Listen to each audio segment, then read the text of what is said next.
speakerism is very outdated, and they're often actually associated with certain, positive connotations, and they were just targeted as a role model for the non-native speaking students. But when we consider the current times, we see that this is no more applicable, or something, this is not actually meets the current linguistic needs of the students. And we're going to discuss the reasons later why, this is not actually the current need for learners in more detail. And another area where we see this native speakerism is actually propagated is the job hiring practices, especially in non-native English speaking countries. When we look at the private sector in particular, we see that there is a high importance attached to hiring native English speakers, because especially private institutions use this as a kind of a marketing strategy, you know, because they use these kind of teachers for promotional purposes, for advertising, and they like to vie for more fee-paying parents actually. But often these teachers come with the lack of informal or formal qualifications, and most of these actual teachers have no qualifications in relation to language teaching, or a degree in language teaching or linguistics or applied linguistics. But just because of the status of being a native speaker, they are highly preferred. And again, it creates a kind of a discrimination issue, right? Equity between non-native English speaking teachers and the native English speaking teachers. And as you see here, these adverts just exemplify the case from different countries, including Poland, India, and some of these countries are previously colonized countries as well, as you might see, like the Indian one. And they even make a distinction between native English speakers with a native dialect or pure native dialect. So because they're already aware that there are variations and regional differences, however, they want this pure. So by pure, maybe you might just guess what they mean. They pure often refers to standard English speakers, educated native English speakers like we see on TV, like BBC, TV presenters or programmers, not the one that you might just come across on the streets. And another factor that actually fuels this native English speaker language ownership is the ELT materials and the examination system. They often act like the gatekeeper. So when you look at these language manuals, grammar usages, you're gonna see they always keep giving advice to non-native speakers about how to use the language and how not to use the language. For example, there's a couple of examples here. And these books, or are often written for the non-native speaker learners actually. So you might also maybe use this in Pakistan as well, like discuss about something which is very common among our Turkish learners here. Even I might be using it because it's the influence of our mother tongue. When we discuss in Turkish, we discuss around something, we discuss about something, we do not directly discuss a thing, That's the reason. But from a standard English perspective, this is labeled as wrong. So if you just resort to such kind of deviations, your English is immediately labeled as deficient, or you're still seen as a kind of an eternal learner or apprentice when it comes to learning or using English. And as you see, such kind of materials, especially examinations, they're all actually based on measuring standard English and grammatical or structural rules. When you deviate, you're going to be actually maybe you will be marked down because of your deviations, especially IELTS and TOEFL and Pearson. When you just check the rubrics, assessment rubrics for writing and for speaking, you're going to see many references to sounding like a native speaker or fluency, speaking like at the speed of a native speaker, and using grammar in accordance with certain standard English rules. But we know that there are different varieties of English. So again, there is actually a need to move on to more performance-based testing. Still, things are progressing very slowly in terms of assessment, and these are the key gatekeepers against these innovations, making innovations in language teaching practices. Are things changing? Another question. Actually, currently, we might just see some slow progress because now, especially scholars, even the native English speaking scholars, and sometimes they're the leading and the prominent ones, they have actually started asking questions about the relevance of this idealistic notion of native English speaker, because in most cases, after years of experience, it was realized that setting this goal and reaching it is impossible in most cases, and it's also unrealistic right now. For example, let me give you a simple example. Right now, we are having a webinar online, and the participants are Pakistani and Turkish participants. There might be some, from other countries. So why we should actually try to speak like a native speaker? So what should be the purpose here? Now we should think about, so what is our goal? When are we going to use this language? With whom are we going to interact? And what's our need actually? So if you start asking such questions, then you're going to realize that, okay, maybe if it's my personal desire and wish to sound like a native speaker, it's acceptable. But in most international contexts right now, what is more important is to have a smooth interaction and efficient communication and reaching some mutual intelligibility. And accent has been a long time, hotly debated issue. Sometimes, researchers, especially SLA researchers, highlighted that, learners should get these accent-free speech, sound more like native English speakers, but this is no more applicable because it's not practical, especially if you are preparing learners for real-world English communication. Again, within the Turkish context, when our students just leave the classroom, they often, interact with learners from, again, the same, language background, Turkish students, or some international students from these neighboring countries or Turkey countries. They rarely find chance to use English with a native English speaker. So if you want to prepare our learners, we actually need to look for some new ways which will better prepare learners in accordance with these current sociolinguistic, reality and the speaker profile. And it's time to, get involved in this transformative, a new transformation and look for new ways. And currently, there are lots of books, journals, and debates in the conferences which actually gave way to the demise of the native English speaker.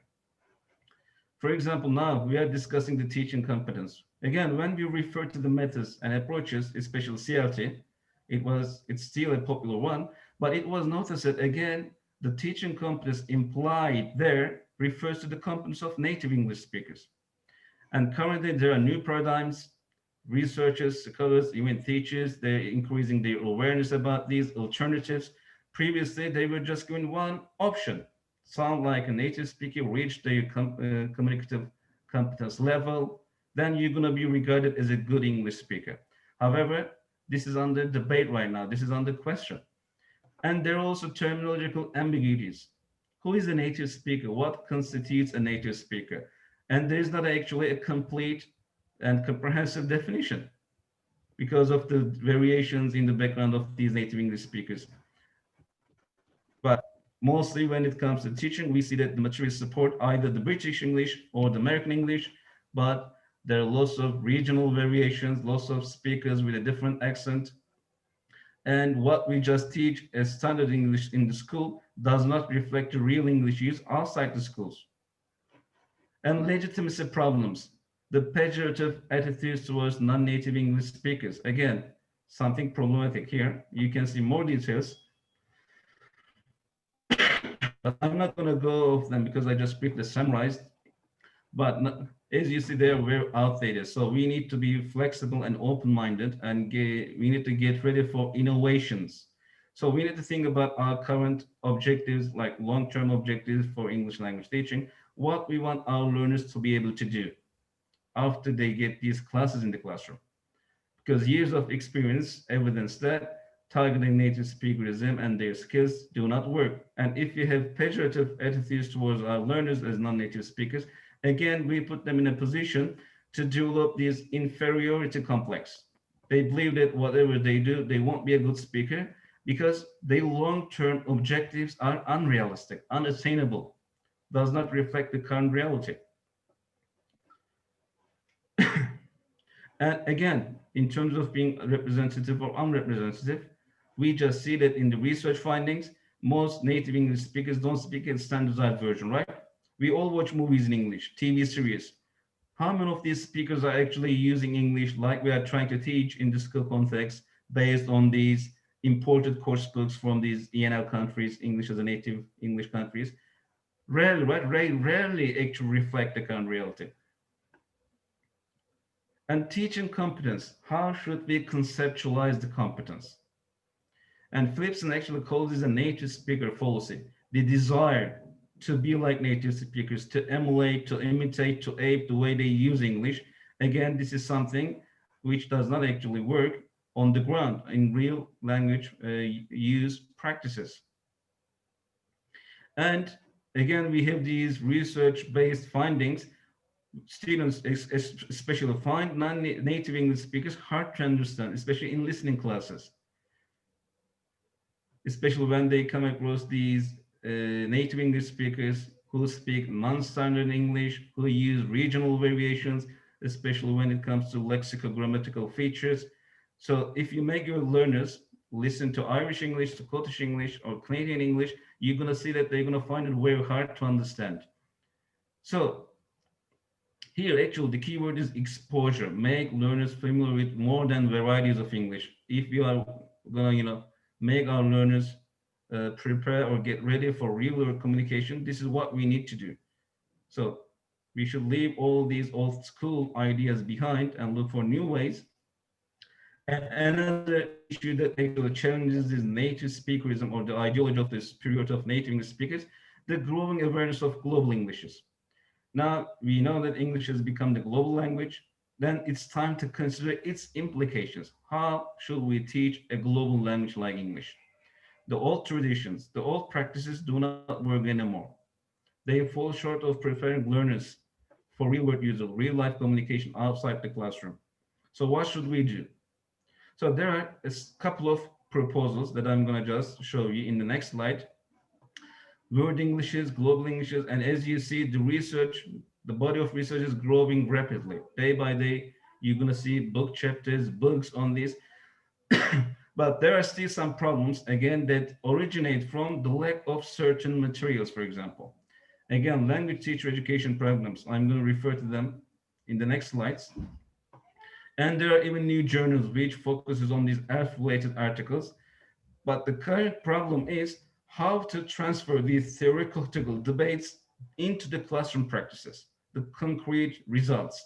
That's the issue, actually. But before we talk about this, let's just have a look at this global English language teaching and its actual premises, what it promises for language teaching, what kind of innovations it foresees for teachers, for learners. When we look at it, you can actually put them into 6 categories. First of all, exposure to word Englishes and ELF communications, right? And this is something even research shows most language teaching curricula across the world lack these components. They still refer to these old teaching methods and methodologies and the principles, especially the communicative components of Dell and Himes. But as I previously I just discussed, they all draw on these native speaker competence. And we should also instill a certain feeling of respect among our learners for multilingualism. Because I'm teaching pronunciation listening classes here in my university, when I just bring in some kind of non-standard English speakers like Indian speakers or Pakistani speakers or Italian or Spanish speakers, the students immediately start laughing when they just hear their, accents and the way they speak English, because they're not familiar with it. But in the long term, when they get used to their accents and the way they speak English or their ways of doing English, they actually start better understanding the conversation much more than the native English speaker actually dialogues and interactions. And again, raising awareness about these global spread of English, its consequences, and what kind of implications we can draw, and how we can actually bring in innovative activities and tasks that will help learners to be more aware of the current speaker profile.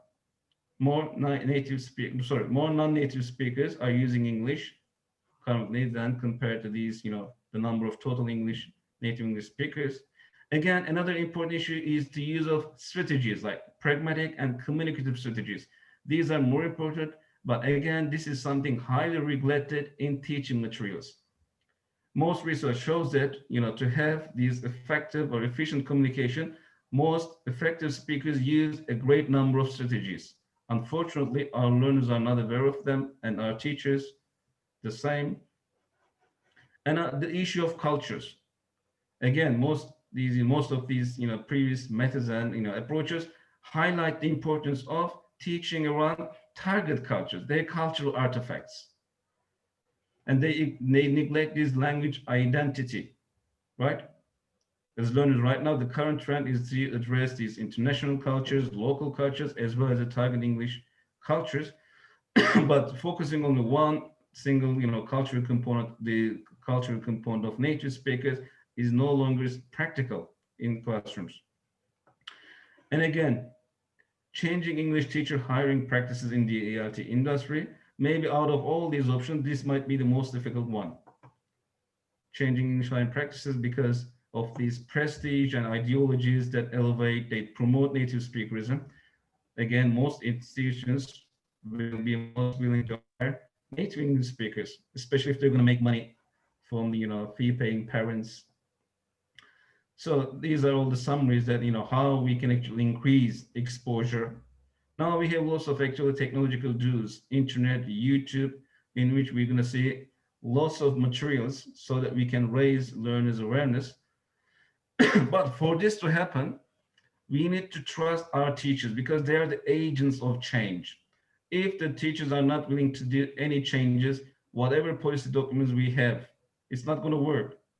Why? Because the practitioners are the teachers. They should first be open to these changes and willing to actually make a shift in the way they teach English. Again, other strategies, for emphasizing respect for diverse cultures, identities. And sometimes our conceptualizations of the key terms are quite problematic. For example, language. We just consider language as a kind of a static entity, but it's dynamic, it's fluid, it keeps changing. Just look at the English used in 200 or 300 years ago. It's quite different, right? So change is constant, and we should be open to change. Something that we regard as wrong maybe 10 or 15 years ago now is accepted and also made entry into the dictionaries.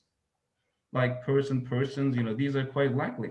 And even most of these English-speaking countries are contributing words to the English language. And we have some words like, that we have just loaned into English in the dictionaries, like simit, a kind of bakery. Now it's available in Oxford English Dictionary. So when we just look at this table, we're going to see the differences between traditional ELT and these global English as language teaching. So as you see, there's a shift from the target interlocutor. So our target interlocutor, target speaker, is not native English speakers anymore, right?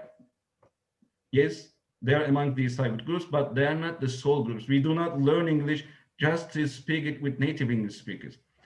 Both of the groups, especially non-native English speakers, more predominantly. When we do not see English native speakers as the owners, as the custodians of the language, right? They use it from birth, but we use it. We also invest in time and effort to be able to master the language.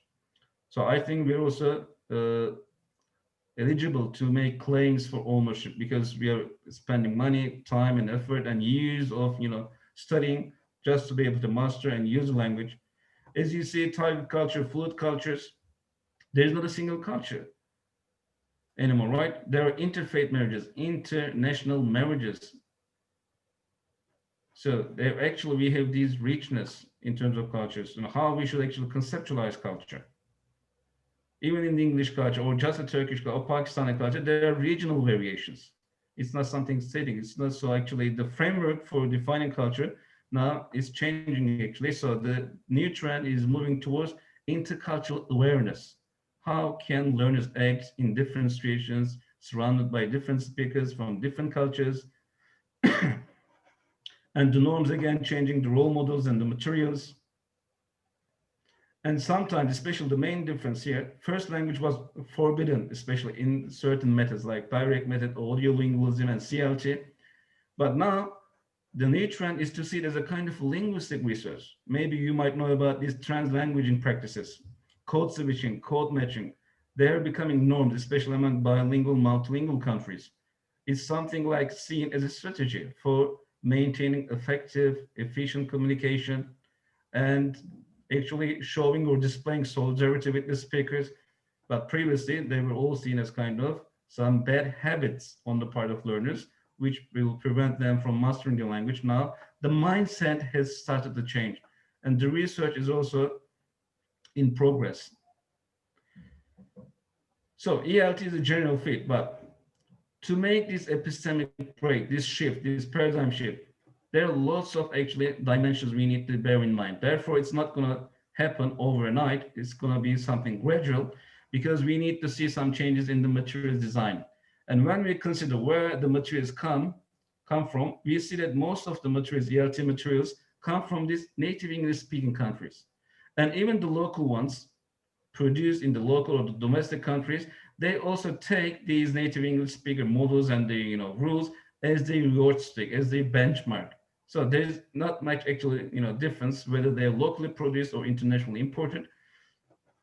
Again, there needs to be some kind of awareness among these material designers, material developers.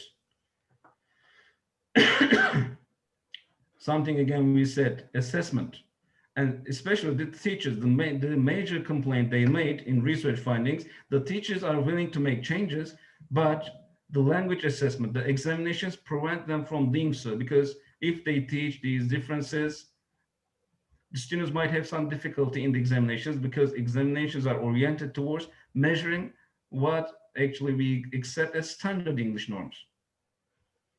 And the other change, as we discussed again, there should be changes in recruitment practices.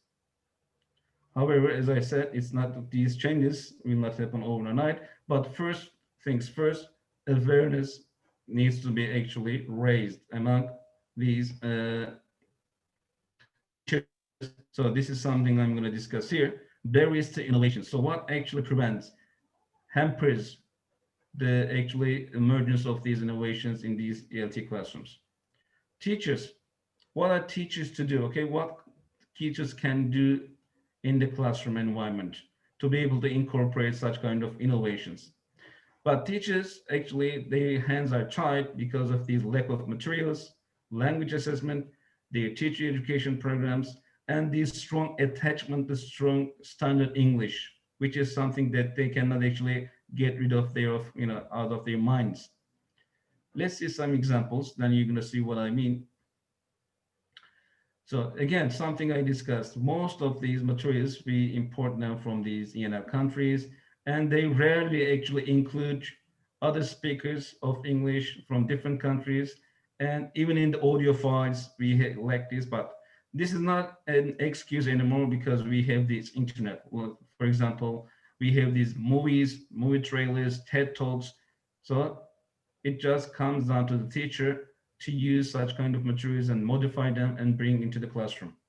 Also, advertising. There are lots of advertisings published in English or broadcast in English in different countries. So they might be again used. Language assessment may be the major barrier for these innovations. Language assessment, the key gatekeeper. And I know there's some research right now to actually prepare some global English friendly or ELF friendly language assessment. As far as I know, they are much more performance oriented, rather than what learners or users cannot do in accordance with native English speaker rules.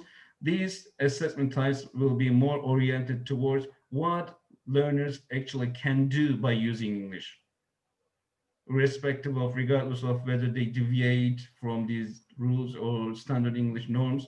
They do not care. The focus is on their performance, whether they can actually achieve their communicative goals.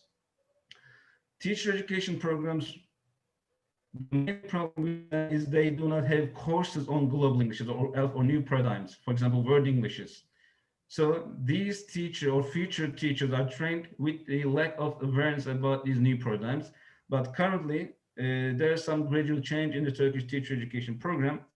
We have these word Englishes and culture course, but which is an elective one, which means not any university or program will offer it. It will be just, again, down to the teacher. If, for example, I'm going to offer it as an elective one, maybe in a different university, none of the teachers or teacher trainers will offer it in the course. It will be just among the electives. And attachment to standard English, this ideology is actually entrenched over the years. So it's very hard to remove the ideology from the minds of, relevant stakeholders, like especially teachers, because they spend so much time behind these goals, chasing these goals. Now you're going to say, okay, there's another option, alternative, and they won't be willing at first, actually. And to make teacher recruitment practices more equitable, there are actually some movements. TESOL, for example, some kind of special issue groups, they work for this, they have these magazines, they actually fight for, equity between native English speakers and non-native English speakers, especially in the job hunting process. But we know that, again, most institutions and countries, especially like East Asian countries, you might have heard about these English villages. They create a kind of an artificial village where most of the speakers are native English speakers from North America or the UK or from different parts of the world. And the parents invest a lot of money so that they can send their kids to these villages and they could just learn English from these informants. This is how they see it, actually, informants.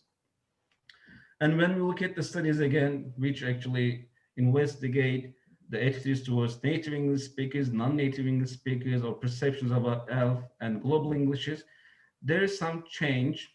There's a change and shift in their perceptions, especially when we look at how they perceive the non-native and native teachers at the level of personal and professional qualities. Non-native English speakers tend to actually, outweigh native English speaker counterparts. So this is something positive, especially for proposing these global English language teaching paradigm or approach. So rather than looking at the linguistic aspects and characteristics are important, but now they see their teachers can actually be more helpful for the linguistic, development and improvement compared to these native English speakers. I also had one native English speaker when I was at the university. He was just offering the speaking classes, but it was very limited and he could speak Turkish. So we didn't get much actually help from him. You see, most of these practices are like this. They just have these teachers for the sake of for the sake of saying, okay, we have a native English speaking staff among our, staff members, and they often just take pride in this, but they rarely work.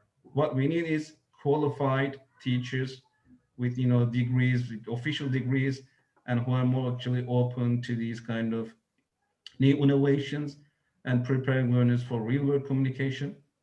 And you might just see the summary here.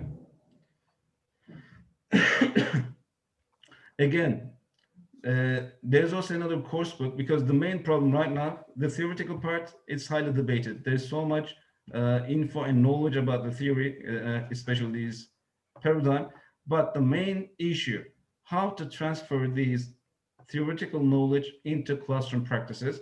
So as far as I know, soon there's going to be a book published on certain activities and tasks that might be incorporated into the classrooms by the teachers. Hopefully, when it's published, maybe we might just have a look at the proposals, the activities which have been tried and tested by the practitioners in the classroom. It's going to give us more actually practical tips about, okay, how these ideas, principles might be actually transferred into the classroom environment. So that's all from me. Thank you for patience and thank you for listening. Shukriya. So that's all. Thank you so much. Thanks, Dr. Ali.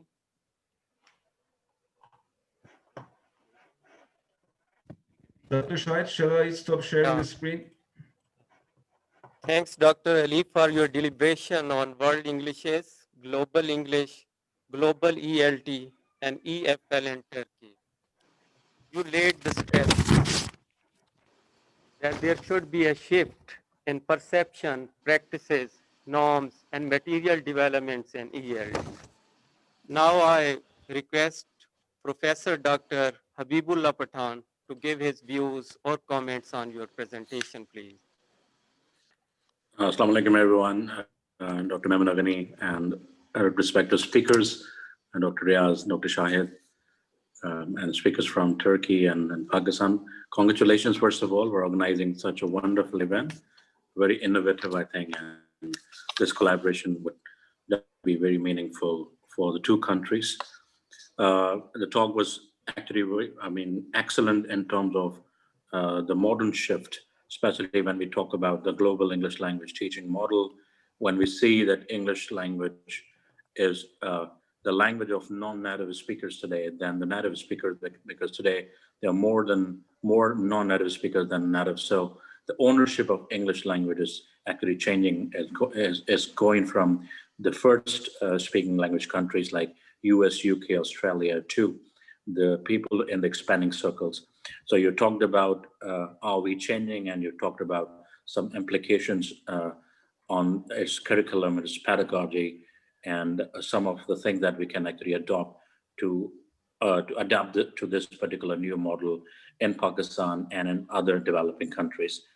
You also highlighted some of the areas which we call now hegemony of the native speaking model, and you rightly really pointed out, even today when we go to different countries like in Middle East and other, still people say that we need native speaker or native like speaker to teach in some of the universities. So that is probably, I would also call a hegemony of this circle. And you really highlighted and gave way forward how to actually have some kind of mitigations. So that's my really input for this talk, Dr. Riaz. Dr. Shahid.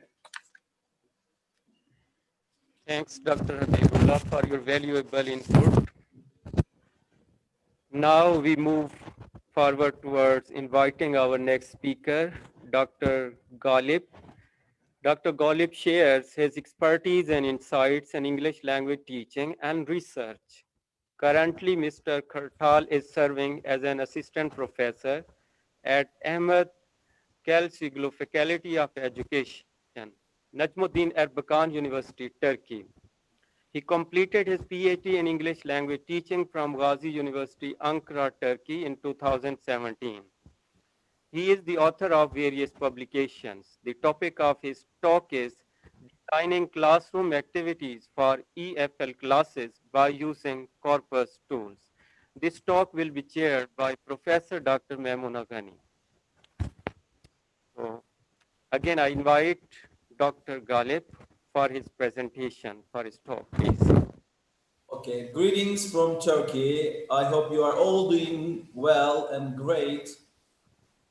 During these difficult times, you gave us this opportunity to share our knowledge, and we can achieve less when we are alone, but we can achieve more and more when we cooperate and we try to do the things all together. Thank you very much. Shukriya for having me. And I think you can hear me clearly. Yes, yes. Okay, let me share my screen then, my presentation. Can you see it? Yes. Okay, great.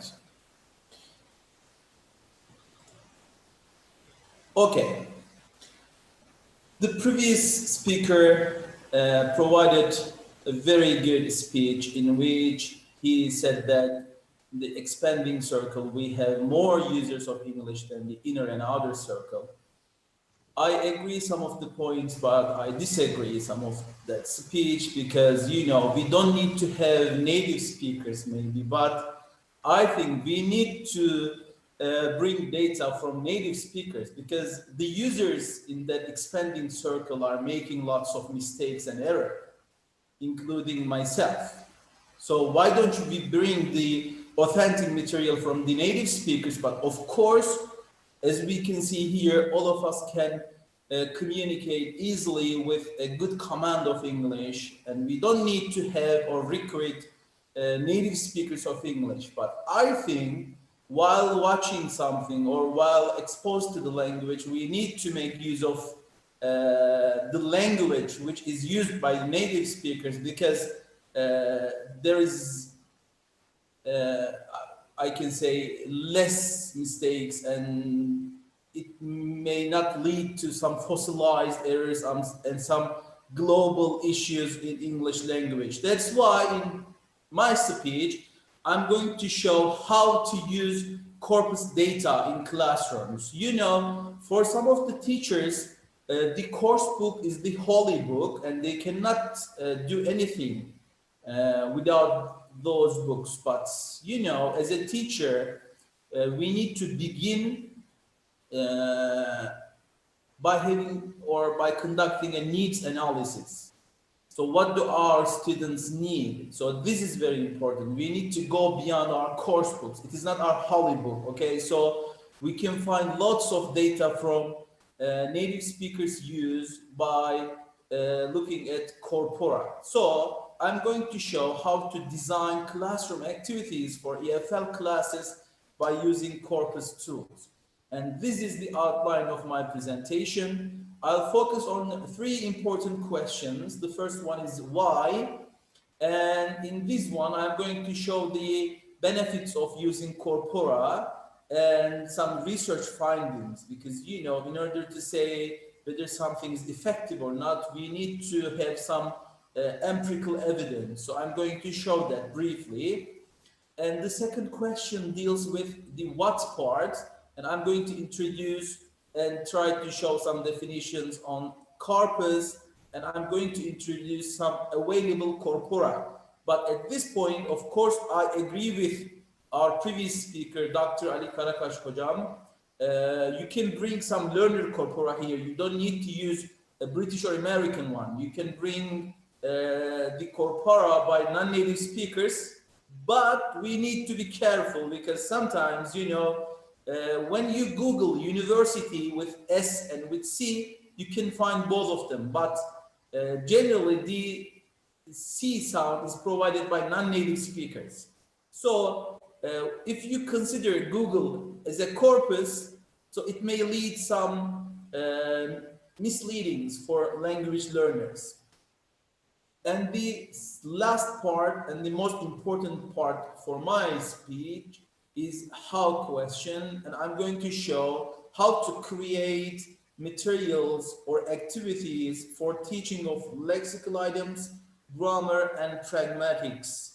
And of course, as you know, pragmatics is one of the key issues in language teaching, and it deals with meaning in context, which is very important. That's why in this figure, I put the why part to the core and what and how, and I'm going to provide information about these questions and their answers. So before beginning, you know, we have 2 approaches to English linguistics, and one is descriptive, the other one is prescriptive. In the descriptive one, we just try to show what's going on. But in the prescriptive one, linguists do not care how native speakers of that language use the language, but they just say that there are some rules of the language, and they always use the model should. You should do this and you shouldn't do this. You can do this, but you cannot do this. But in the descriptive one, we really focus on what is going on. Of course, at this point, the genres and some other issues are important, but when you talk about a corpus tool, mainly you are descriptive. But if you trust on the corpus data, and if you are taking your corpus data from native speaker use, of course, it will be a prescriptive one for your learners and they can trust. Okay, my guiding question is, how can language teachers help EFL learners to reach authentic use of linguistic items, both in and outside of the classroom? And how can language teachers design activities by using corpus tools? Because sometimes teachers get rid of using the same activity again and again in the classroom. And as a learner, you need to see some other examples other than your teacher provides. Okay, so as for the why part, a corpus tool allow you to exposure to the contextualized, meaningful language in real usages. The data is coming from the real life usage. And it's a reference tool for independent, autonomous language investigation and learning. For example, in the classroom, when a teacher says, let's have a break, and another teacher says, let's give a break, the learner wants to see which one is correct. Of course, he can or she can use a collocation dictionary, but if he or she wants to see more and more examples, the learner can look at a corpus, and the corpus will provide the real usage by native speakers.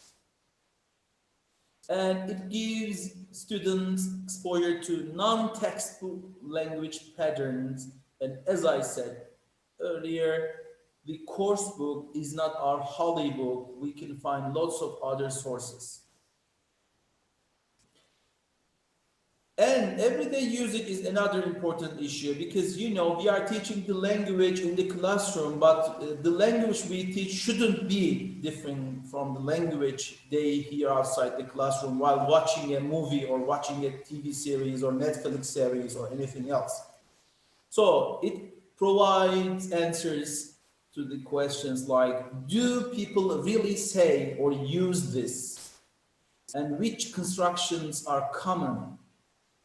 And which vocabulary is frequent and rare, and is this word or feature typical in speech or writing? So this is also important. You can just narrow your search in the corpus data for the spoken or written language, and you can see which words are more frequently used in the spoken language or in the written language. Especially as for the do people really say or use this, I remember Ali Hocam's example on discuss. And another word maybe from Turkish context is mention. Our students tend to use mention with about because it also requires mentioning something around something. And we always hear this, discuss about and mention about. Of course, the examples are more and more, but if a learner wants to increase his or her attention regarding these points, a corpus data may be helpful. Let me show some research into corpora. Previous research findings show that it improves language proficiency, especially vocabulary and grammar, collocations, oral production of pragmatic routines, modal verbs, and idioms. So what concordancer and corpora are, and how have corpora been used, and how corpora influence language teaching will be our next questions. It can be defined as a collection of texts, written or spoken, and it is stored on a computer. And of course, it is a principal collection of the texts or audio, and now video collection is also available for quantitative and quantitative analysis. They are making use of written, spoken language or video clips, because you can use video clips and then you can transcribe the data, and they are using the techniques of scanning, typing, and downloading from the internet, and by using those files they put them in their electronic store. And of course these recordings are transcribed in order to allow users to analyze the data.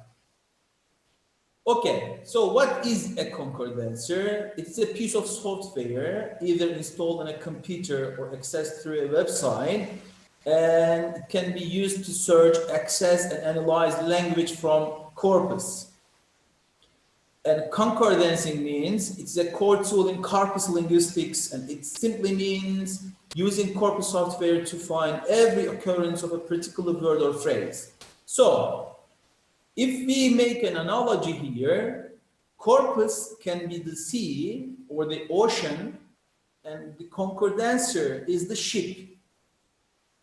Okay?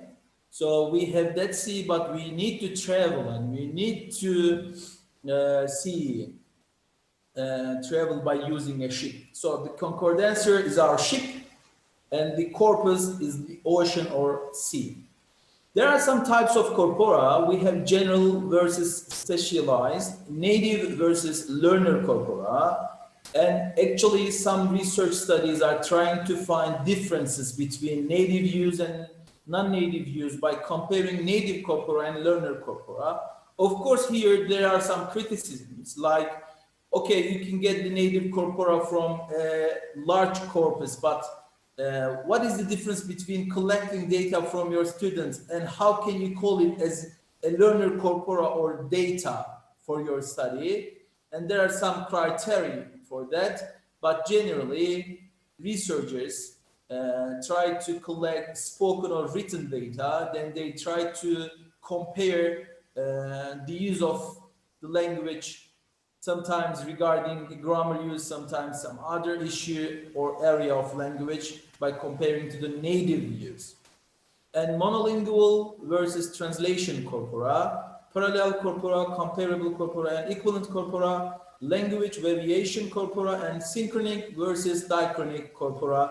Synchronic means as the synchronic and diachronic issues in Saussures linguistics, synchronic one is trying to explore what's going on at the time, and diachronic is trying to show the historical issues in language use.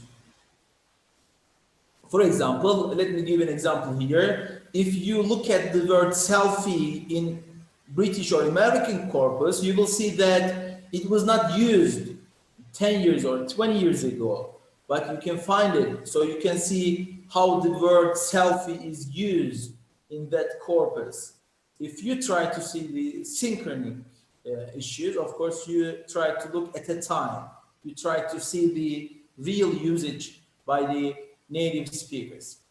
And I want to introduce a few large corpora which are available, British National Corpus, BNC. I'm introducing them because my activities are making use of these corpora. It has more than 1,000 million words, and 90% is written and includes newspapers, periodicals, and journal books, letters, memoranda, and essays.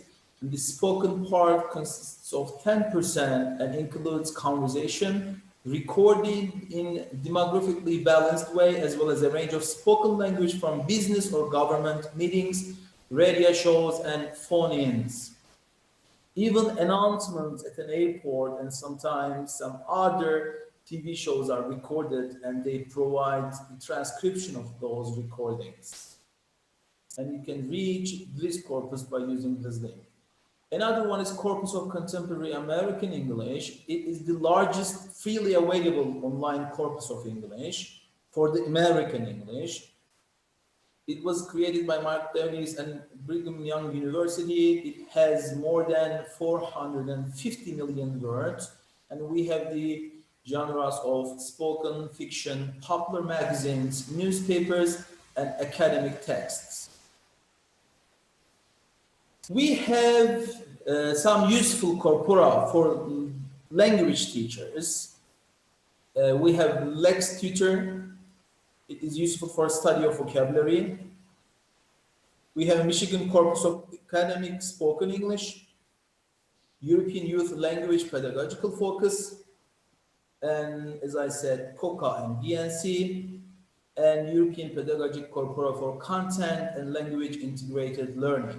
So this part is our main part actually, because I want to show how to prepare some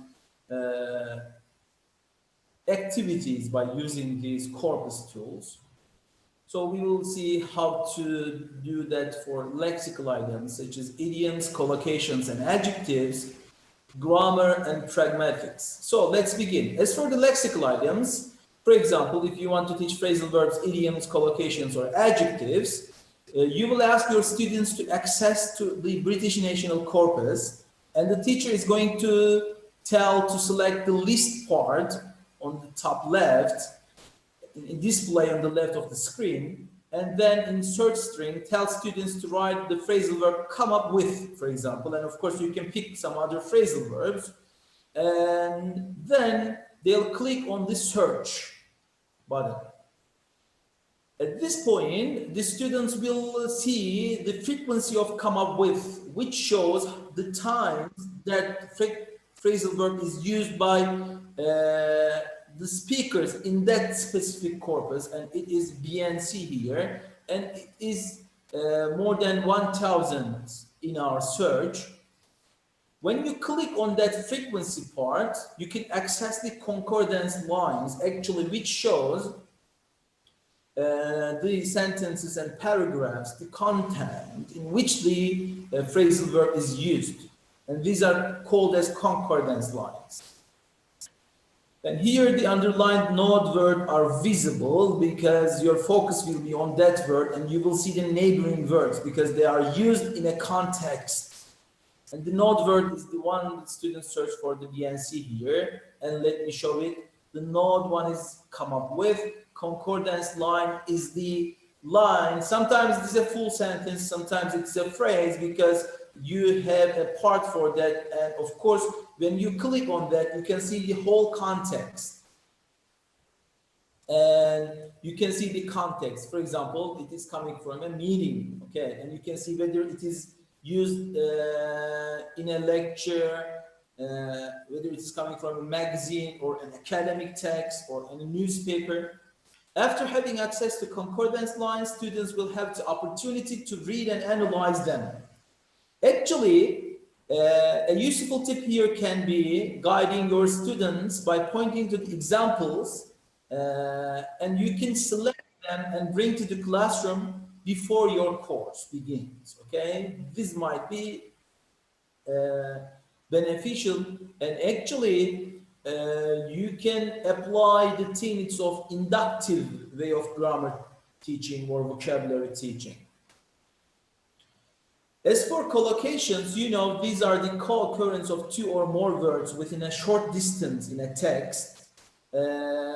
You can teach the collocations. My previous example was whether to say have a break, give a break, take a break, or do a break.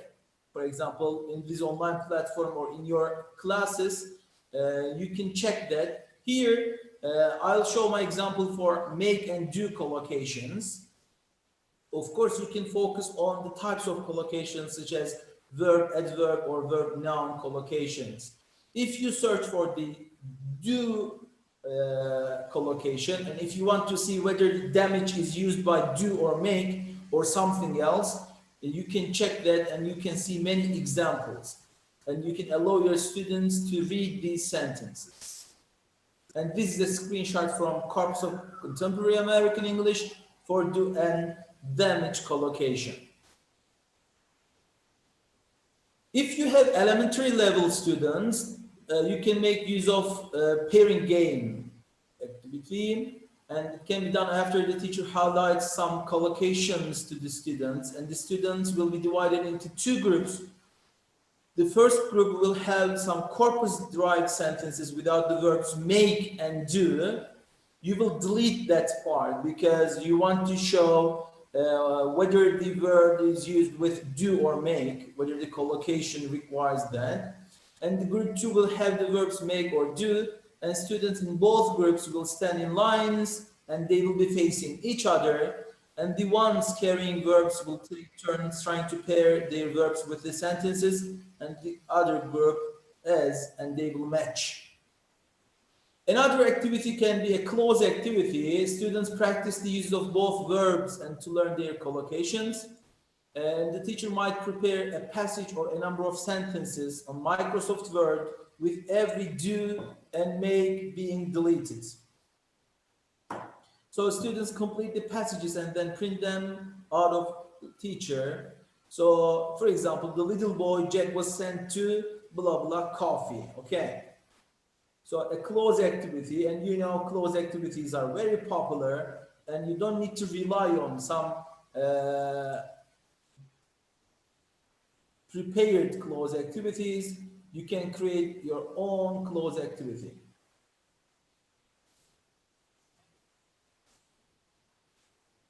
Okay. Types of corpus results are also important for grammar teaching. You can provide frequency information, register comparisons and associations between grammatical structures and verbs, which are also called as lexiogrammars. You can teach the model CAN. You can explain your students that CAN has 4 functions: ability, possibility, permission, and request. And then students find examples of each type by using a corpus tool, and they evaluate frequency of usage types, connotational values, and pragmatic applications, because these examples from native use, and they are all providing the real usage of that model verb. If you have intermediate students, you can conduct contextual analysis, as we said before. Students can be given a number of sentences obtained from any of the native corpora, and they need to try to analyze the context of each to see whether one model verb is used rather than another. And this comparison will allow to see the usage in real context. For example, students could be given the following sentence and asked why have to is used instead of must in this example. In New Mexico, for example, you have to renew your license every year after age 75. And here we expect that our students will explain have to is used because of the obligation coming from the outside, from the government. As for the clause activities, here, students will be given sentences from a corpus, and for each sentence, you can provide at least 3 options. And for example, you should plan to go to Houston. It would be a lot of fun. And well, I have got to get the dentist before closes. The speaker will go immediately. The speaker is not in a hurry. I don't want to read all of the examples here. We don't have much time for that, but we need to understand that we can create activities for all levels, because as you know, we need to consider the level of our students and the age of our students while preparing these activities. As for the advanced students, of course, you can focus on idiomatic expressions, and the teacher here, the language teacher, can ask his or her students to search for idiomatic expressions and analyze the concordance lines to see how these idioms are used by native speakers. I will show idiomatic expressions for the verb break. Break a heart meaning to emotionally abandon somebody, and that would break his heart. And break the bank meaning to cost a lot. Of course, the literal and non-literal meaning can be taught by using these examples. As for the pragmatics, you can conduct situation analysis. Can be used after students are introduced to the different uses and meanings of apologies here. And students will be divided into groups, and each group will receive corpus-based dialogues. You will receive the dialogues from your corpus search.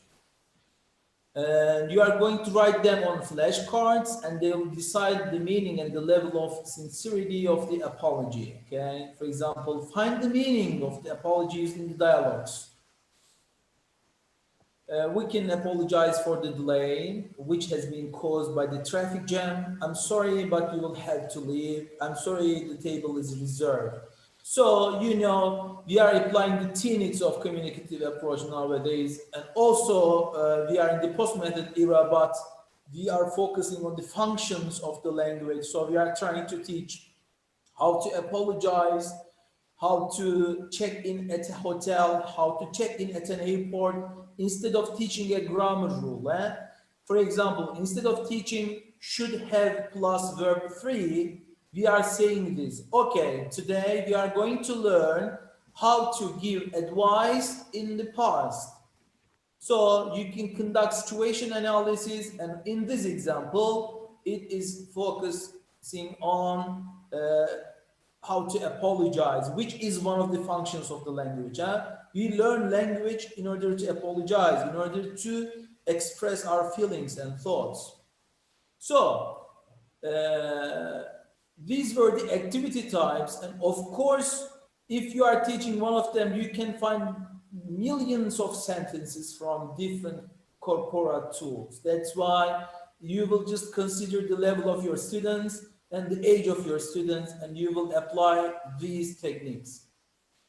As a conclusion, I can say that using corpora has a big potential in English as a foreign language classrooms, because sometimes we do not want to use the same course book all over the time, and students get bored.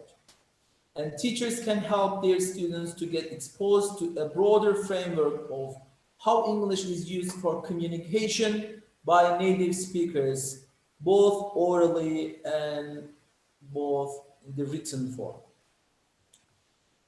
By the way, while designing corpus-based activities which are introduced in this speech, language teachers should include the level, as I said before, because if you do not study on the level of the sentences, especially for the lower level learners, you might have some problems. And of course, you need to consider cultural and educational backgrounds. You cannot show every sentence, you know, in every culture. And of course, age of your students. And I have some screenshots for the British National Corpus. If you want to look at the collocates, you can click on this part and you will see the results here. So in the word part, we had research, and we picked the one after that word, and we see which words are used after the word research. And we can see that research grants, research into, research has, research council, research projects are frequently used. By the way, while writing an academic text or an article, you can also make use of corpus tools. And as for the breakfast, we want to see which verbs are used before breakfast. That's why I picked one. It also depends on whether the verb is separable or inseparable, okay? So we see these examples: for breakfast, after breakfast, before breakfast, your breakfast, and you can check. Cooked breakfast, fried, eating breakfast, okay? You can check the collocation as well. And that's it from me. I want to thank all of you for listening to me and for your patience. So I want to say that if you are asking this question, what should we put into our pockets after this speech, I can say that corpus tools have great potential for both language teaching, both in the classroom and outside the classroom. And as language teachers and learners, we can make use of them. Thank you very much. And thanks one more time for having me. Thanks, Dr. Galip. You augmented our fund of information about using corpus tools to reach authentic use of linguistic items in ELT classrooms. You talked about alternative sources of language learning like Corpus. Corpus showcases language in use, while classroom or dictionary language is formalized, and abstract corpus helps us know about the real usage of language. It also sheds light on etymology of words. With corpus, teachers can design the following activities, like they can design activities for grammar learning, lexical activities, cloze activities, and contextualized activities. I request Professor Dr. Maimuna Ghani to comment on this talk, please.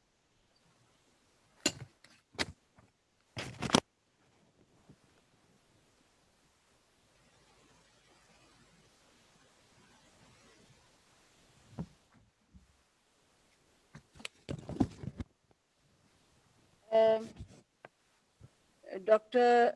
Galip Carter, you presented a paper entitled Designing Classroom Activities for EFL Classes by Using Corpus Tools. To me, it's a very important and a much needed topic, particularly for the teachers. Of course, it is important for the students as well, but language teachers, and if I look at the situation in Pakistan, I think that the activity-based teaching and learning is very important. And you have used one word, one line, real life usages. Real life usages mean it was a practice and still it's a practice in Pakistan to teach English literature to students. Learning English or teaching English means English literature, whereas real life usage of English language was neglected and had been neglected for the last 60 or 70 years. But very recently, for the last 10 years or say 12 years or 15 years, many language teachers, they are focusing on the use of English language, and real life usages is very important. You have given so many examples which are very difficult to highlight, or if I, I, I'll focus on that. You talked about British National Corpus, you talked about Corpus of Contemporary English, American English, and you talked about useful corpora for teachers, and you focused on the designing of different classroom activities. With the help of these, technical terms, you have given some examples, useful examples. I would like to read in detail. Actually, I haven't read your paper, but I listened right now. So I will recommend it for my students as well, or for my other colleagues as well, to go through and to implement the suggestions you have given in your paper. At the end, you talked about the level and context. Of course, in teaching or learning, particularly teaching of a second language in any country, to understand the level is very important, and context is more important. If you want to study a second language, why context is important? Because status of English language in Turkey will be different, and status of English language in Saudi Arabia is different, and status of English language in Pakistan is different. Actually, status of English language in Pakistan is as a foreign language as well as a second language. So in some parts of Pakistan, it's a foreign language, and in some parts, it's a second language. So, and you talked about the cultural restrictions as well, cultural constraints as well.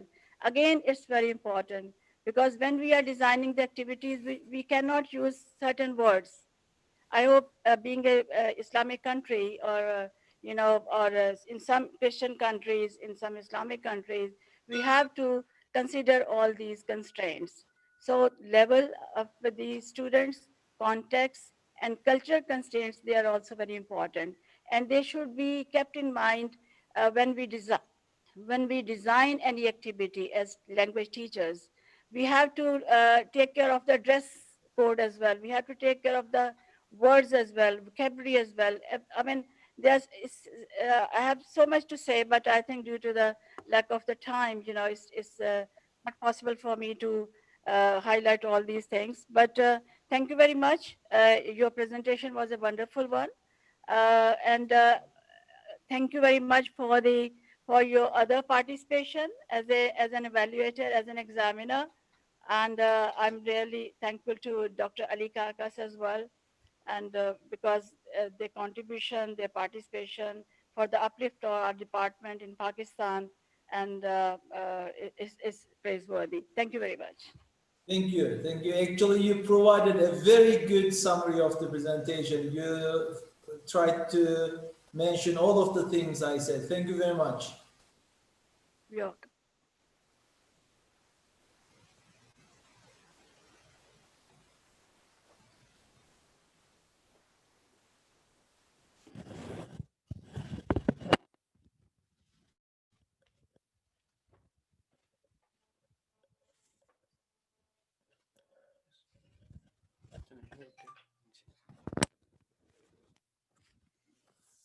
Thank you, ma'am. I invite our third speaker of this webinar, Dr. Muhammad Asif.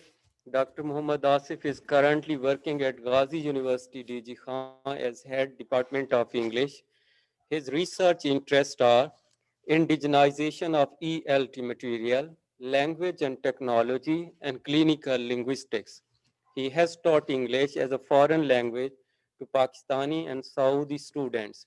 Today, the topic of his talk is ELT scene in Pakistan, and this talk will be chaired by Dr. Galip Kartal. Sir, Dr. Muhammad Asif. Sir. Yes, can you listen to me? Yes, please. Bismillahirrahmanirrahim. First of all, I would like to extend my heartiest feelings and thanks to the organizer of this webinar rather, from Islamia University of Bahawalpur.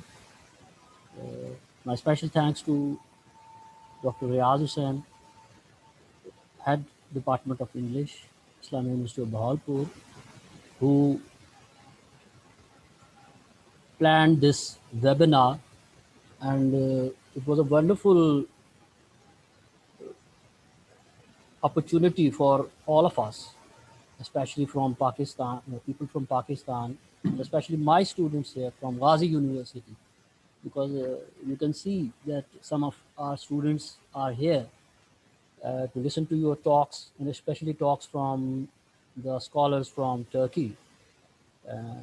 For me, it's a very pleasant experience to listen to two learned scholars from Turkey, Dr. Ali Karakaş and Dr. Galip Kartal. Both have given wonderful presentations on certain some issues regarding ELT, and I think my students must have benefited a lot from their scholarship. Thank you. Also, I would like to especially, I'm very glad to see my mentor, my teacher, my supervisor, Professor Dr. Muhammed, ex-dean Faculty of Arts, ex-chairman, chairperson, Department of English, Islamia University of Bahawalpur.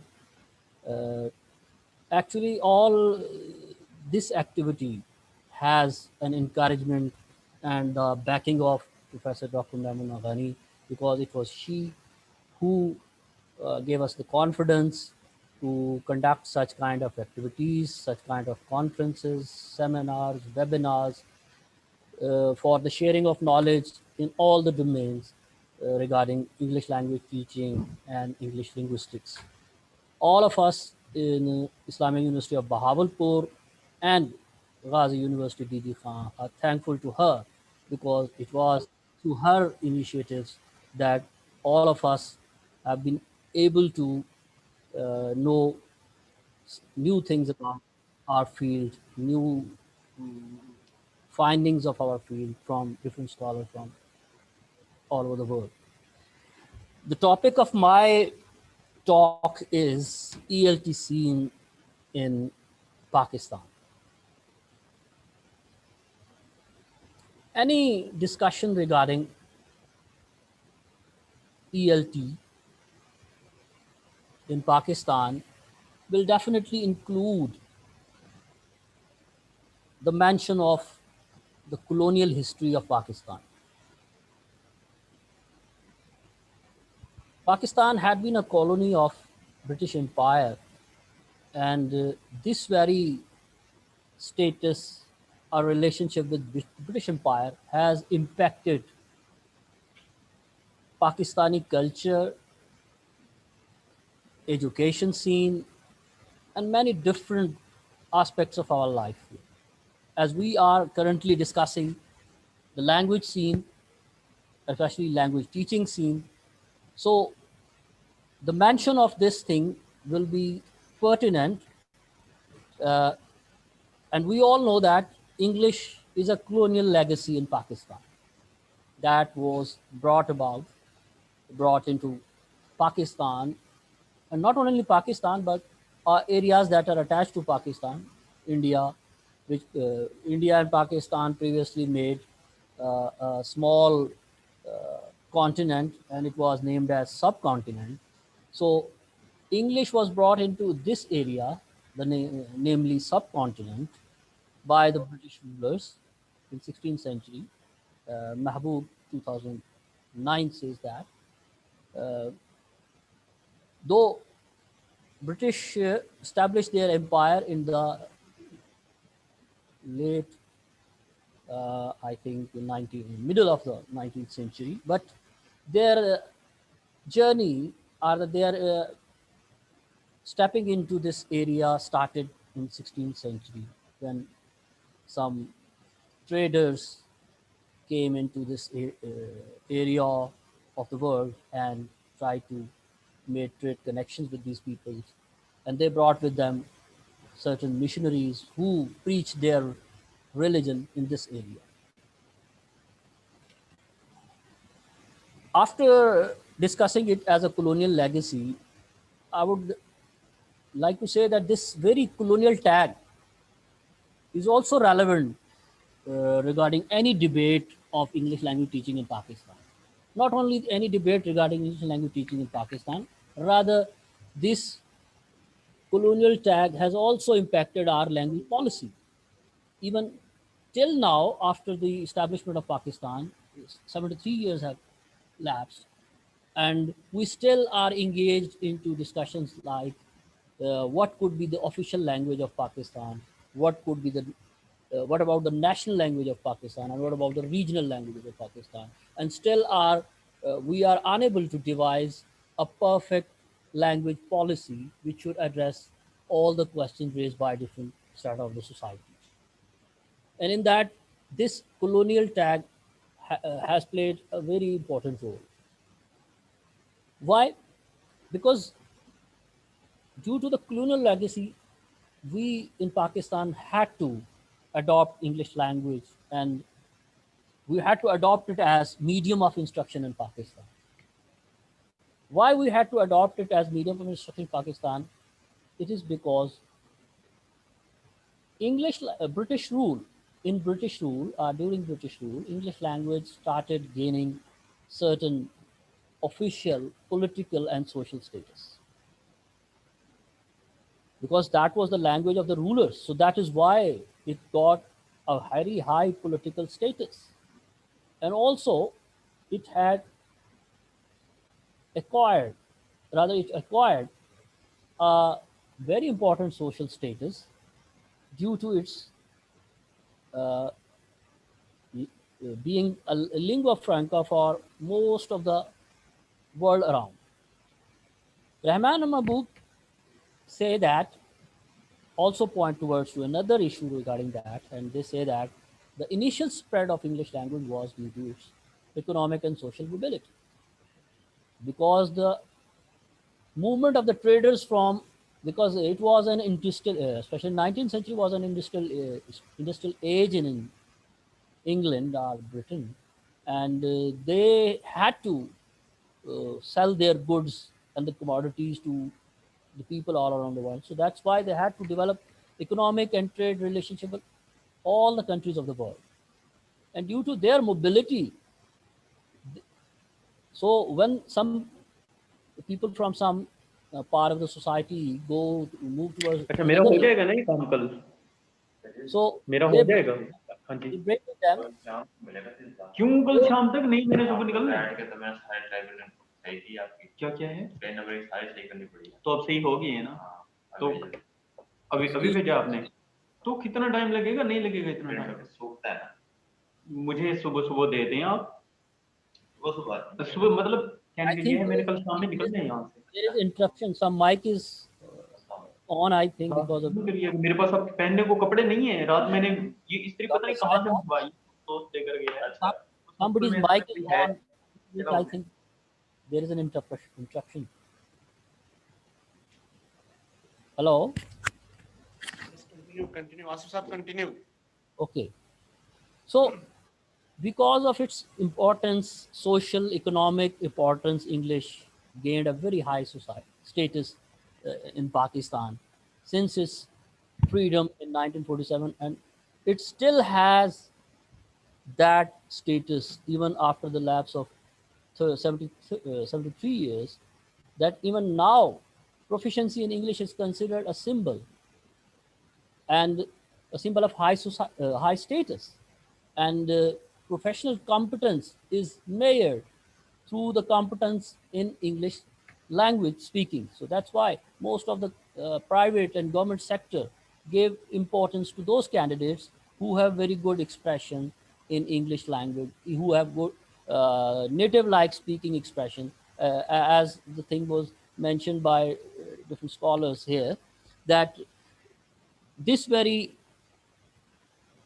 respect towards native speaker and native speakers accent still exists in Pakistani society, that those people who speak like a native speaker are speak and their accent is synonymous with native speakers have very much importance in this society, even at social and professional level.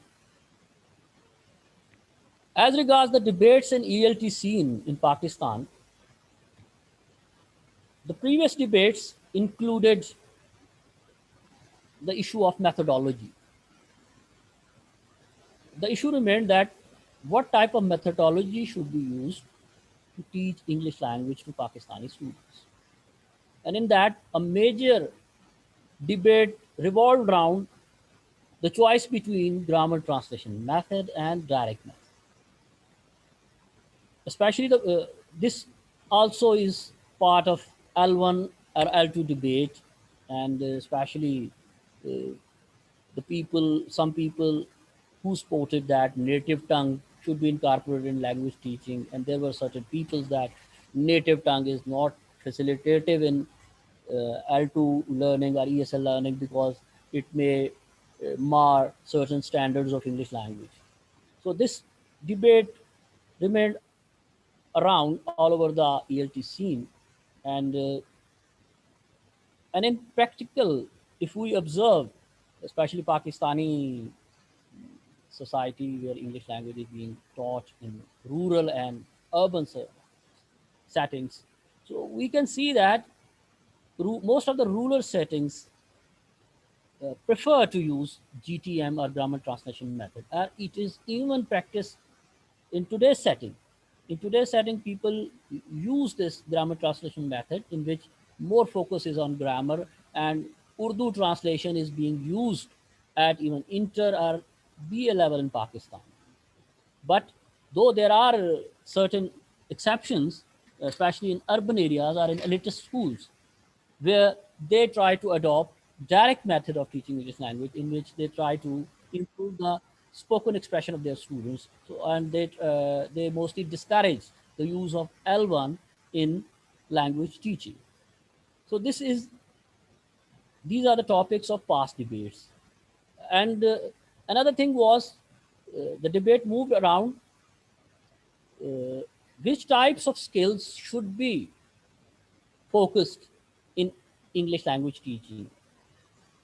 As previously, because this was the only, this was medium of instruction in Pakistan, so that's why the attention was much focused on developing the reading and writing skills of the students instead of speaking skills.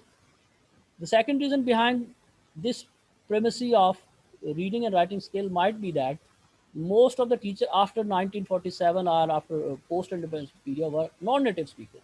And non-native speakers didn't have that much proficiency as it was had by the native speakers. So that's why they focus other skills other than speaking and listening. They focused on reading and writing. So reading and writing always remain much focused skills in English language teaching. Apart from these issues of methodology and skills teaching and other things, the debate which has been highlighted by Dr. Ali, the debate about following whether standardized variety of English should be followed or adopted in English language teaching, or some indigenized variety of English should be taught, or this also is now surfacing at uh, scholarly level. The people are engaging in these kind of debates, but still it hasn't been practiced, because still we, especially so far as our English language teaching scene is concerned, we prefer, and because of the constraints of examinations and different other things, because there are non-availability of English language teaching material and non-native varieties. So that's why our English teachers had to rely on the existing standardized material and existing standardized methods of teaching English language, and existing standardized methods of assessment of English language learn. But there are people like Dr. Ali and Dr. I think Dr. Pathan has also mentioned this thing, that now the ownership of English is being changed.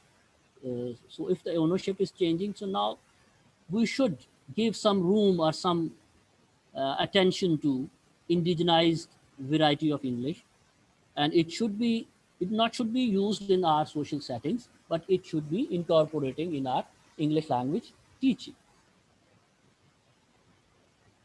So as we are discussing the process of indigenization, so we can see that what actually this process is. And from this diagram here, we can see that, and this has been described by Hona, who is focusing on hybridization. Hybridization is actually a process in which two languages uh, mix together and form another language. And this process of hybridization of a language like American English or British English, and its hybridization with regional varieties of any other language get mixed up, and and a process of enculturation or indigenization takes place, and as a result the output we get is a local form or local variety of English language. As is the case in Pakistan, we can see that English has a very long stay in Pakistan, more than 7 or 8 decades, especially after independence, and even it is here before that. So because of its long stay, it has made connections with local varieties of regional languages or local languages, like one of the most important local languages, or we may call it a national language, is Urdu. It has made contact with these languages like Urdu, and as a result, an indigenized variety has taken birth. In case of Pakistan, a Pakistani English has uh, taken birth. So we, after observing this indigenization process, we should also see that what are the models of varieties of English. One thing that we can see is that a new variety is emerging, and this happens because language is a very dynamic thing, and it acculturates with other languages, and it amalgamates with other languages, and because of that, those process of acculturation or inculturation, new varieties, new forms of language uh, come into shape or come into existence. As in the case of contact of English with Urdu variety or local languages of Pakistan, a Pakistani variety of English language has emerged. There are some models of varieties of English. For example, there is a MacArthur's model, which puts world standard English. From standard English mean the English that has been standardized due to certain reasons, due to its academic acceptance and due to its political acceptance. So in the middle there is world standard English, and it's then it's spread. English is spreading towards different part of the world, and there are so many varieties of English language in all over the world. For example, there is firstly there are two main standard varieties. One is American English, and that is other is British English. And from these main standard varieties, we have many other varieties like Australian English, New Zealand English, East Asians English, and other words English, Philippines English, Pakistani English, Indian English, such kind of varieties. And then there is Kachru's model, which describes this phenomena of expansion of English or creation of different varieties in the form of three circles. In the core is inner circle, which includes countries like the USA and UK, the countries that abide two main varieties of English language, American English and British English. And then there is an outer circle. And this very outer circle is that circle in which especially the countries like Pakistan and India are. This circle formed because of the colonization of British Empire into many parts of the world. And due to this colonialization, English brought their own language, and this language came into contact with the regional varieties.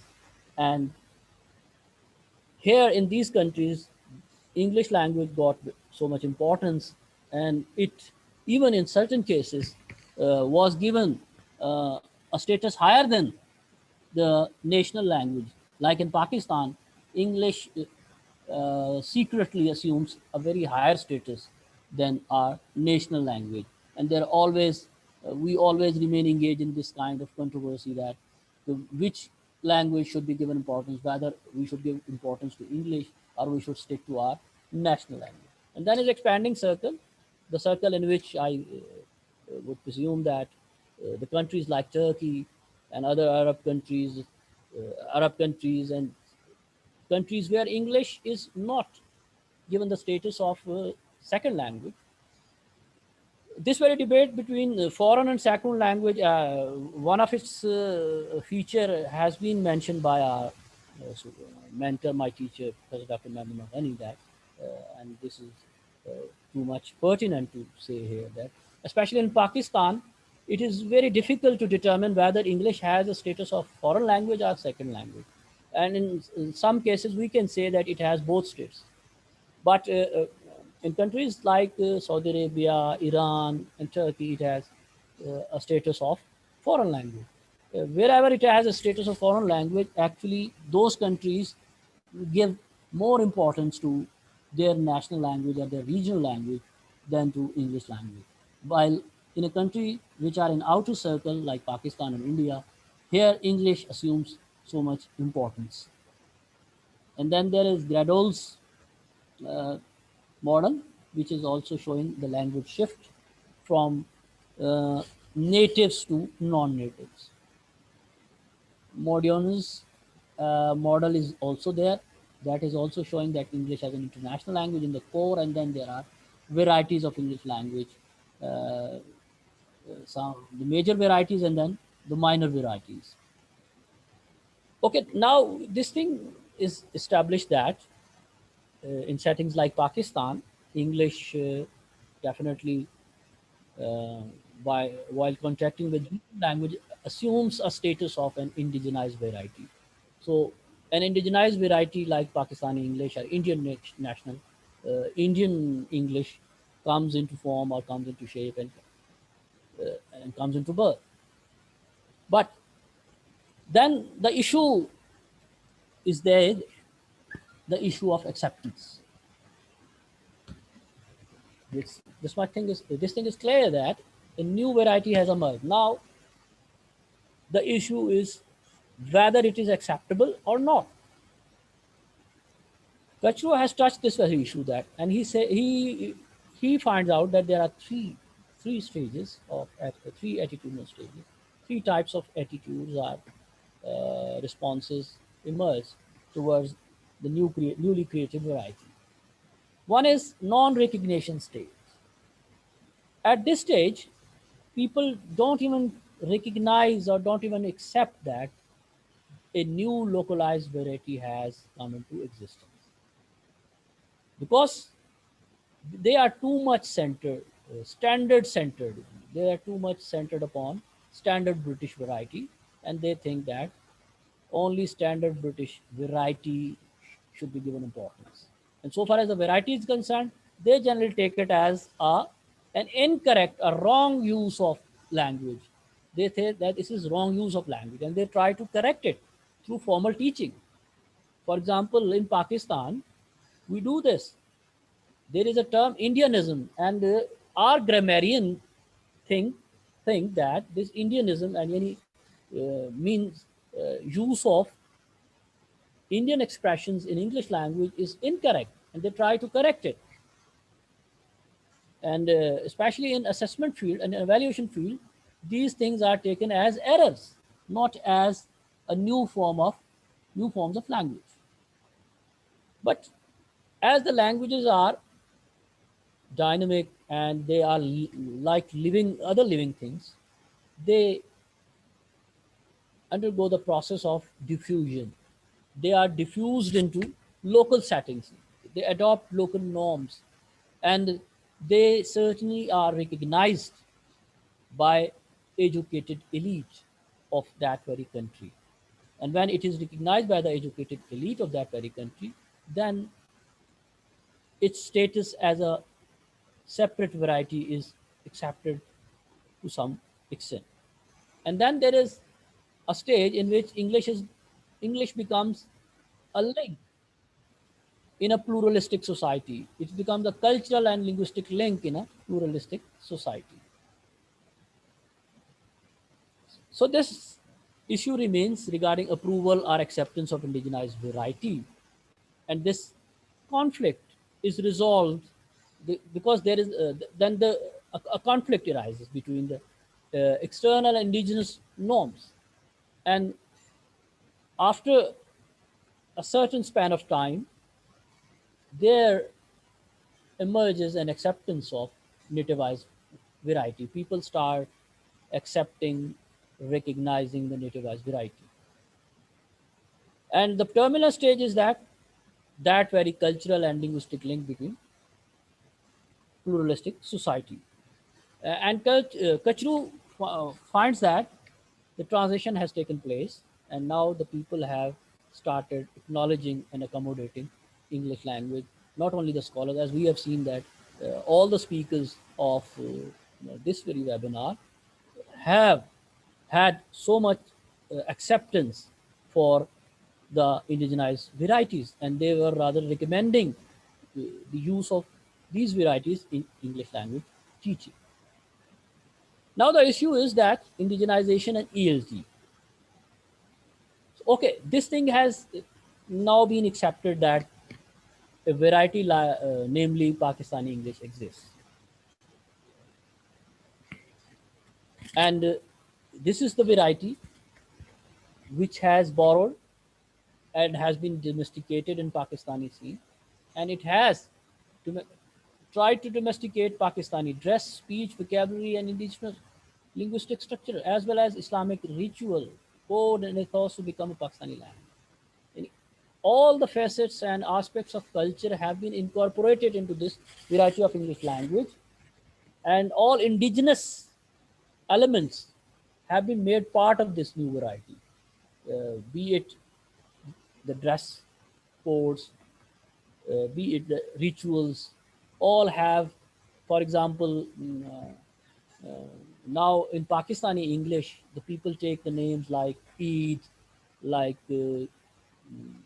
Barat, such kind, because they don't say, because there are equivalent or substitute available, but people prefer to use, while even speaking English language, to use these, they prefer to use these words, especially so far as the terminology regarding Islam is concerned, the words like Salah, Islam, all these are being used in English language, and they are now the part of the variety named Pakistani English.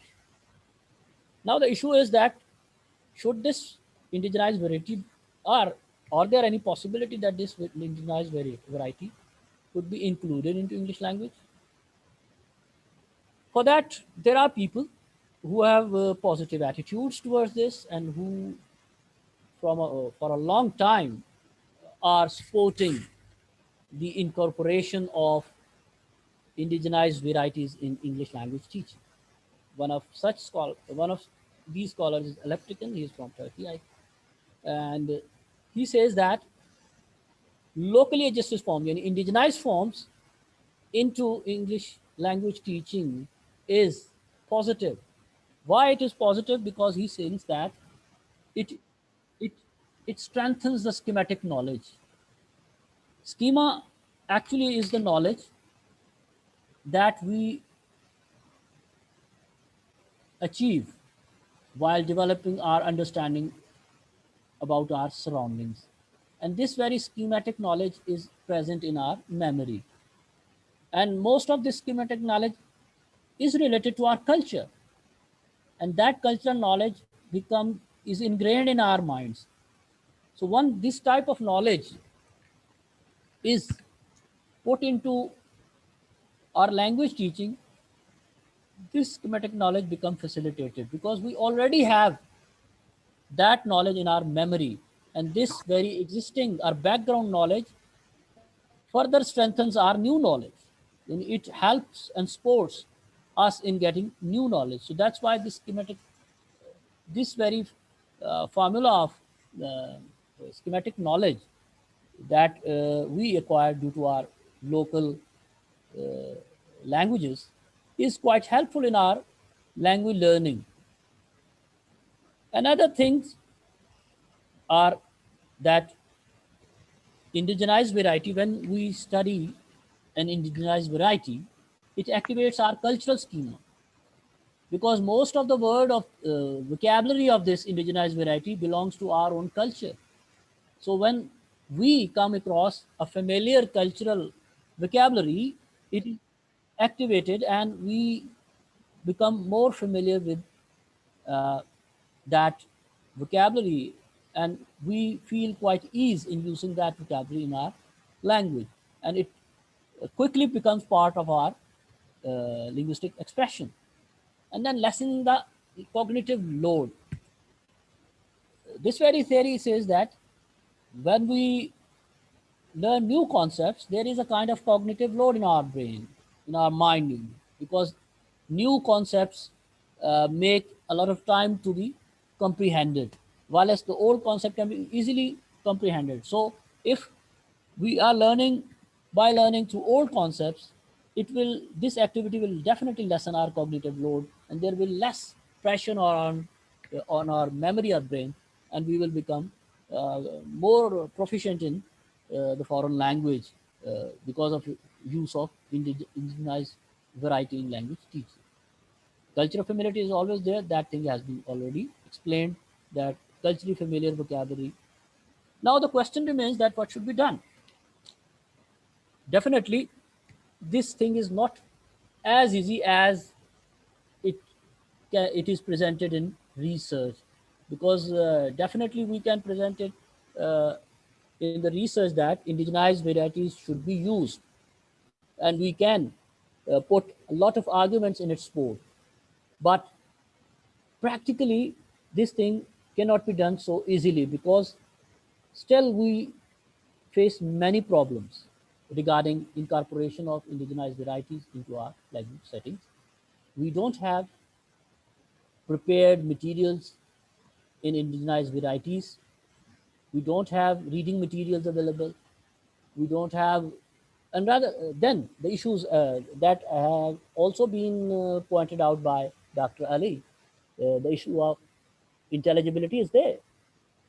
For example, in Pakistan, it is not an easy issue that a Pakistani English should be incorporated, because there are so many regional languages in Pakistan, like Punjabi, Saraiki, Pashto, and they do have their own specific varieties of Pakistani English. So we can say that there are sub-varieties of Pakistani English. So if we try to incorporate an indigenized variety into our language teaching, then the question will definitely be which variety should be given importance, whether it should be an Urduized variety or Punjabized variety or Saraikized variety or any other regional linguistic variety.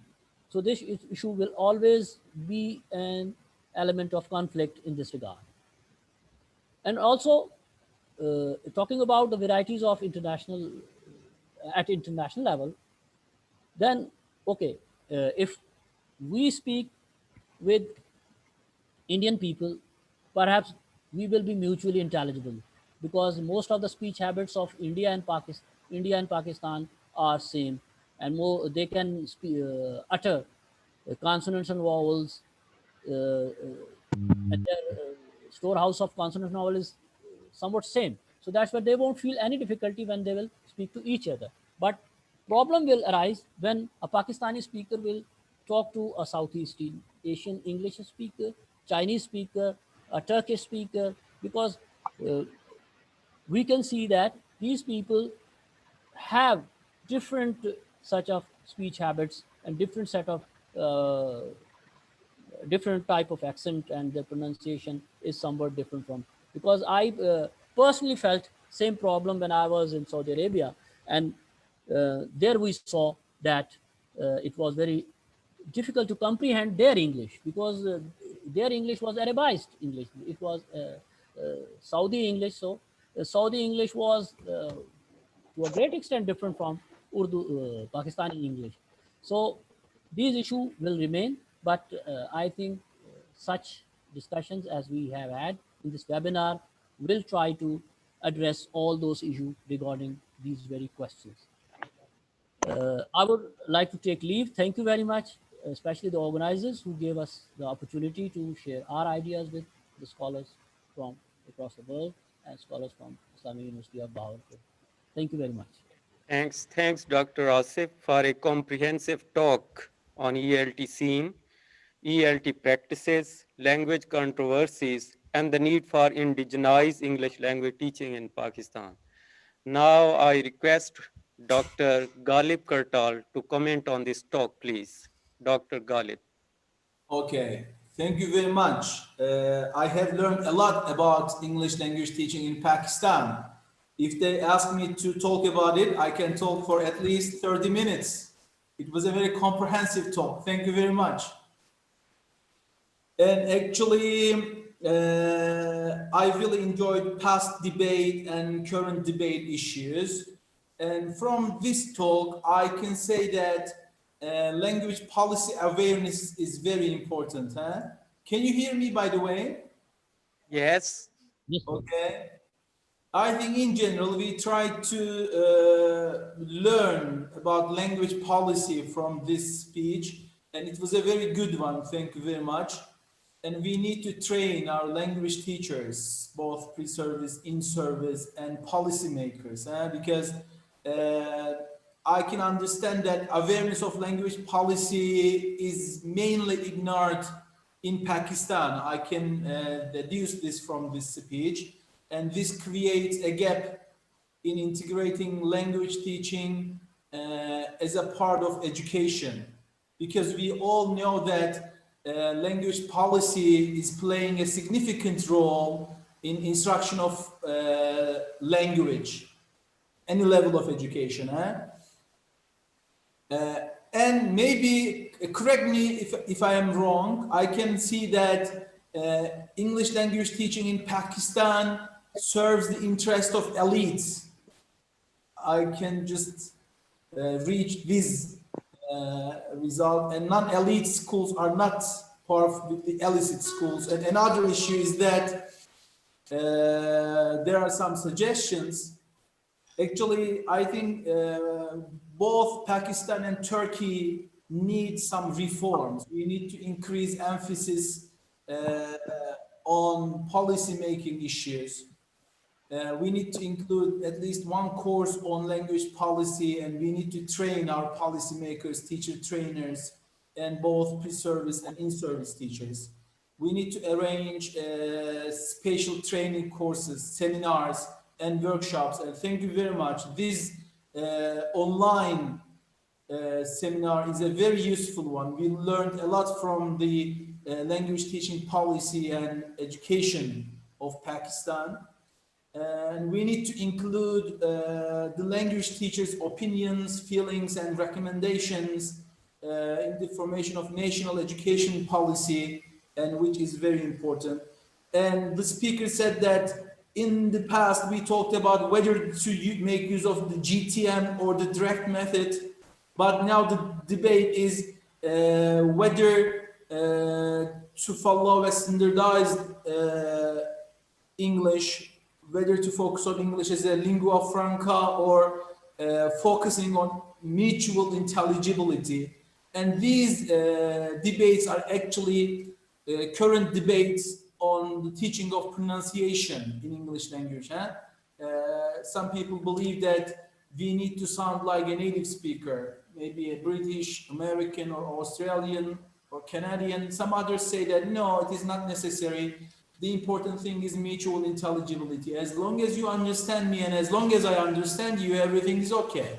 And actually in this platform, it is an ELF context that we can understand each other very well, but none of us are American or British. Maybe the situation in this century makes us to follow the second one, mutual intelligibility, but it doesn't mean that we need to make use of an understandable and comprehensible use of the language. So this speech was a very good one. We learned a lot from the language education in Pakistan. Of course, the situations are not same with Turkey. In Turkey, as Turkey, we are in the expanding circle. The official language issue is not true here, but in Pakistan, you know, because of having English both as a second language and as a foreign language, might resolve some difficulties in adopting a single policy maybe. But I liked the suggestions of the speaker, Asif, and thank you very much. I really enjoyed that speech. Thank you. Thank you, Dr. Galip, for your valuable insights on the talk of Dr. Muhammad Asif. Now I invite the next speaker of the webinar, Dr. Riaz Hussain. Dr. Hussain is currently working as the head of the Department of English Linguistics, the Islamia University of Bahawalpur. Before joining the Islamia University of Bahawalpur, he served as the head of the department at the Institute of Southern Punjab. As an educator, he has served in Pakistan and United Arab Emirates. He has organized international conferences on linguistics, language teaching, and literature in Multan and Bahawalpur. His research interests include computer-assisted language learning, development of CALL materials, indigenization of English, Pidgins and Creoles, discourse analysis, linguistic geography, language and power, inner speech, pragmatics, stylistics, communication skills, and semiotics. Today, the topic of his talk is the impact of COVID-19 on computer-assisted language learning in Pakistan. This talk will be chaired by Dr. Ali Karakash. Dr. Riaz Hussain.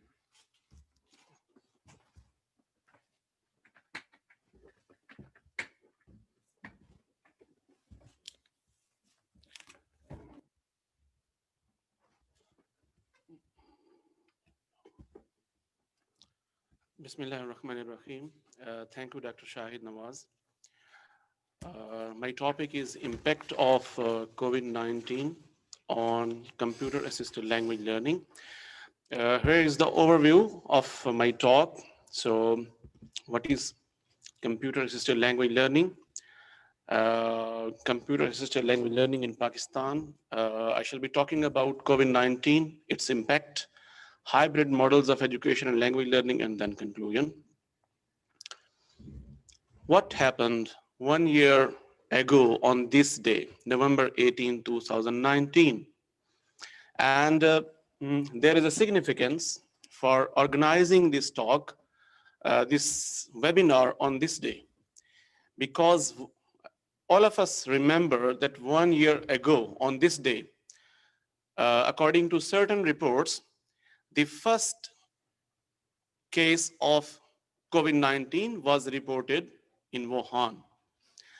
And that changed the whole world in terms of economics, in terms of human relationships, and the educational sector all over the world as well. So my presentation is linked to this pandemic and how it affected education and language learning. So this is, if we survey the evolution of technology, in 1920 there was radios, and in 1960 there was television. In 1980s, the advent of computer, and then in the 2000 there was computer technology. So with the advent of computer technology, human life changed. Prensky gave the concept of digital natives and digital immigrants. So digital natives are the peoples who are born or after during the digital age. So they are multitaskers. They are multitaskers compared to the digital immigrants who can focus only on a single task. And digital immigrants rely on traditional sources of information, and digital natives rely on multiple sources of information. So it was predicted that education was moving into a digital age using digital technologies. So the question is, what is CALL? What is computer-assisted language learning? Computer-assisted language learning, Levy in 1997 contributed great insights on computer-assisted language learning. So he says that computer-assisted language learning is the application of computer in language teaching and learning.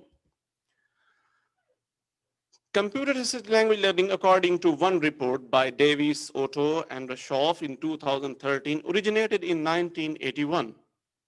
So this is a triangular showing us learner, teacher, and computer interaction.